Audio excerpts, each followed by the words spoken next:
సుమారు 10 నియోజకవర్గాల్లో జనాన్ని మొబిలైజ్ చేసి తుని తీసుకొచ్చి మీటింగ్ పెట్టిన ఖాళీ కుర్చీలు జనం లేక చంద్రబాబు నాయుడికి పిచ్చి పెట్టి మాట్లాడినట్టు నాకు అనిపిస్తుంది.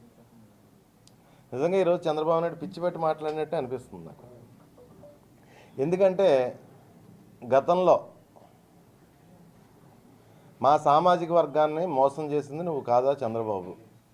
2014 ముందు అధికారంలోకి వస్తే బీసీ స్టేటస్ కల్పిస్తానని చెప్పేసి కళ్ళబొల్లి మాటలు చెప్పి ఓట్లు వేయించుకుని మా సామాజిక వర్గాన్ని నిలువున మోసం చేయడమే కాకుండా అవమానం పాలు కూడా చేస్తావు నువ్వు. అవన్నీ ప్రజలు మర్చిపోయారని చెప్పేసి నువ్వు భావిస్తున్నావు, కానీ ప్రజలు ఎక్కడా కూడా మర్చిపోలేదు నీ మోసాన్ని, నీ దగాని. ఎవరో కూడా ఈ రాష్ట్ర ప్రజలు కూడా ఎవరో మర్చిపోలేదు. అంటే మేనిఫెస్టో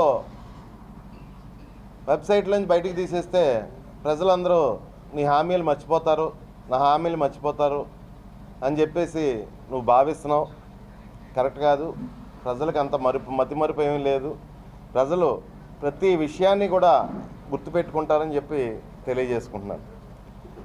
ఒక మాట అయితే చెప్పగలను, సంక్రాంతి తర్వాత తెలుగుదేశం పార్టీలో నాయకులు ఎవరు ఉండరు. తెలుగుదేశం పార్టీ ఖాళీ అవ్వబోతుంది సంక్రాంతి తర్వాత. కనీసం అభ్యర్థులను నిలబెట్టుకోవడానికి కూడా నీకు అభ్యర్థులు దొరకని పరిస్థితి వస్తుంది సంక్రాంతి దాటిన తర్వాత తెలుగుదేశం పార్టీకి అని చెప్పి నేను తెలియజేసుకుంటున్నాను.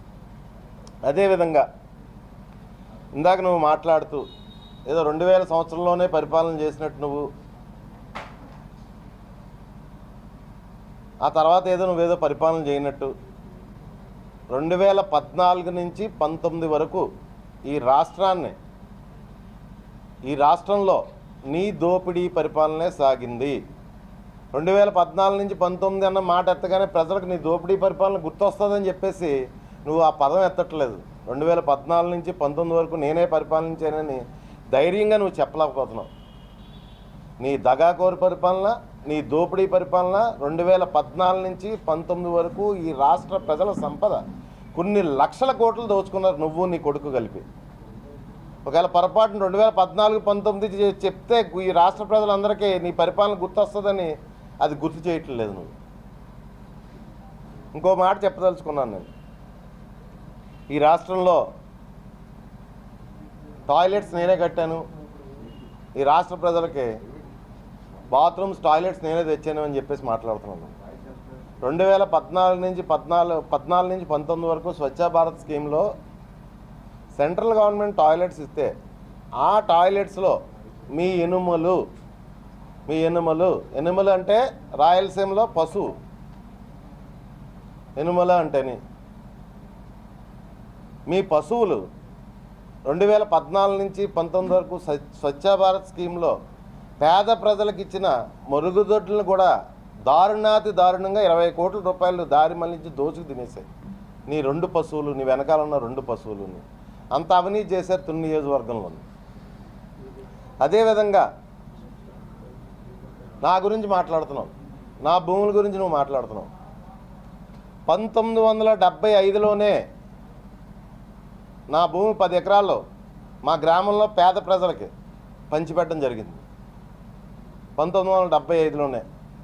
75కి నేను ఇంకా పుట్టలేదు, మా తండ్రులు తాతలు పంచిపెట్టడం జరిగింది. అప్పటికి నీ పొజిషన్ ఏంటో చెప్పనా? చంద్రబాబు నాయుడు తిరుపతి బస్ స్టాండ్లో జేబులు కొట్టుకునేవాడు నువ్వు. అది నేనన్న మాట కాదు, నాదెండ్ల భాస్కర్రావు. ఎవరో గుర్తుందా నాదెండ్ల భాస్కర్రావు? ఈ రాష్ట్రంలో తెలుగుదేశం పార్టీ అధ్యక్షుడు ఎన్టీ రామారావుని దారుణంగా వెన్నుపోటు పొడిచింది ఇద్దరు. ఒకడు నాదెండ్ల భాస్కర్రావు, రెండోవాడు నువ్వు.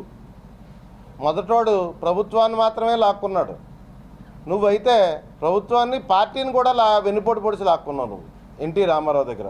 గుర్తొచ్చిందా బాబు? ఆయనే చెప్పాడు 1975 ప్రాంతంలో తిరుపతి బస్ స్టాండ్లో నువ్వు జేబులు కొట్టేవాడు అని చెప్పేసి, చంద్రబాబు నాయుడు జేబులు కొట్టేవాడు అని చెప్పేసి. అదేవిధంగా ఈరోజు నువ్వు మాట్లాడుతూ ఇంత జనం ఉన్నారు అంత జనం ఉన్నారు. మొన్ననే తునిలో ఒక నెల లోపే సామాజిక సాధికారిక బస్సు యాత్ర జరిగింది. అందులో పావువంత మంది రాలేదు ఈరోజు. నువ్వు ఒక్క నియోజకవర్గాల మీటింగ్కి వచ్చినంత మందిలో పావువంత రాలేదు. నువ్వు 10 నియోజకవర్గాల మీటింగ్ పెడితే నువ్వు ఆ మీటింగ్లో ఓహో జనం అంటున్నారు. ప్రజలు నిన్ను అస్సలు విశ్వసించటం లేదు, నీ హామీలు ఎక్కడా విశ్వసించటం లేదు. అదేవిధంగా అధికారంలోకి వస్తే 2 పంటలకి నీళ్ళు ఇస్తానంటున్నావు.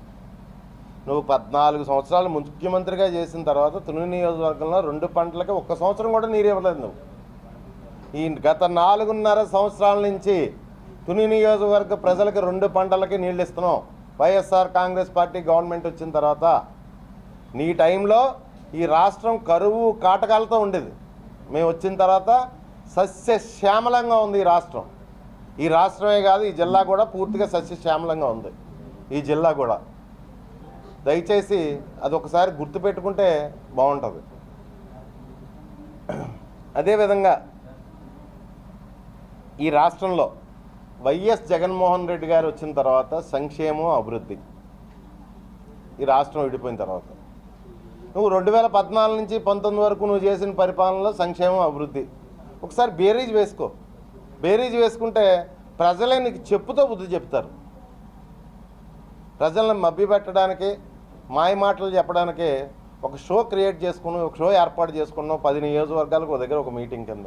అక్కడ కూడా ప్రజలు రావట్లేదు. ప్రజలు చీ కొడుతున్నారు నిన్ను చూసి. రేపు పండగ పోయిన తర్వాత చూద్దాం నీ పార్టీ పరిస్థితి, నీ పరిస్థితి ఏంటో అని చెప్పేసి.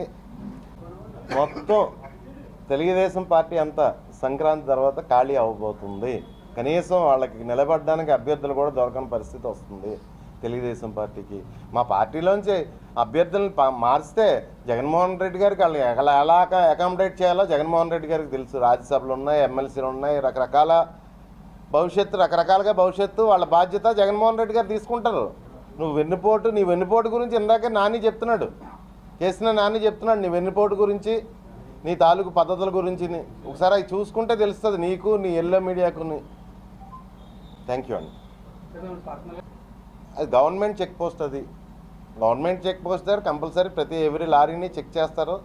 ఆ చెక్ పోస్ట్ దగ్గర వసూలు అంటే దానికి మనం ఏం చెప్తాం? మనం గవర్నమెంట్కి ఇన్కమ్ వస్తుంది. తుని నియోజకవర్గ ప్రజలందరికీ తెలుసు. తుని నియోజకవర్గ ప్రజలందరికీ తెలుసు నా గురించి. అందుకే 2 సార్లు తుక్కు కింద చిత్తు కింద ఓడించారు నీ ఎనమల్ని, నీ ఎనుముల్ని, పశువుల్ని. అదే చెప్పానండి, గాంధీనగరంలో కానీ రౌతులపూడిలో కానీ నా తాతలు పంచుకున్న ఆస్తి 400 ఎకరాలు. నా తాతలు పంచుకున్న ఆస్తి. నేను పుట్టకముందే మా ఊళ్ళో పేద ప్రజలు 10 ఎకరాలు దానం కింద ఇచ్చారు ఇల్లు కట్టుకోవడానికి మా ఫ్యామిలీ మెంబర్స్. అప్పటికి నా నా నా నా పరిస్థితిని బట్టి అప్పటికి నేను పుట్టలేదు. ఆయన గారు తిరుపతి బస్ స్టాండ్లో జేబులు కొట్టుకుని కూడా అని చెప్పి అదే చెప్తున్నాను నేను. చంద్రబాబు నాయుడు జేబులు కొట్టుకోడు తిరుపతి బస్ స్టాండ్. నేను చెప్పింది కాదు, నాదెండ్ల భాస్కర్రావు చెప్పాడు అన్నమాట. పండగ తర్వాత చూడండి ఏ పార్టీ ఖాళీ అవుతుంది. ఆల్రెడీ మొదలైంది కదా. ఈరోజు కేసీఆర్ నాని, రేపు ఇంకొకరు మా పార్టీలో ఎవరు రాజీనామా చేయరు. జగన్మోహన్ రెడ్డి గారు మంచి భవిష్యత్తు ఇస్తారు మా పార్టీలో నాయకులు. మాకు రాజ్యసభలు ఉన్నాయి, ఎమ్మెల్సీలు ఉన్నాయి, తగ్గ స్ట్రెంగ్త్ మాకు ఉంది. తెలుగుదేశం పార్టీ కంటే స్ట్రెంగ్త్ లేదు. అయినా ఆయన భవిష్యత్తు చూపించి లేదు, డబ్బులు తీసుకుంటాడు, ఆయన వెన్నుపోటు పడుతాడు, క్లోజ్ చేస్తాడు. Okay, thank you. మరిన్ని వీడియోస్ కోసం ఛానల్ ని సబ్స్క్రైబ్ చేయండి. లేటెస్ట్ అప్డేట్స్ కోసం వాట్సాప్ ఛానల్ ని ఫాలో చేయండి. అండ్ లింక్ డిస్క్రిప్షన్ లో ఉంది.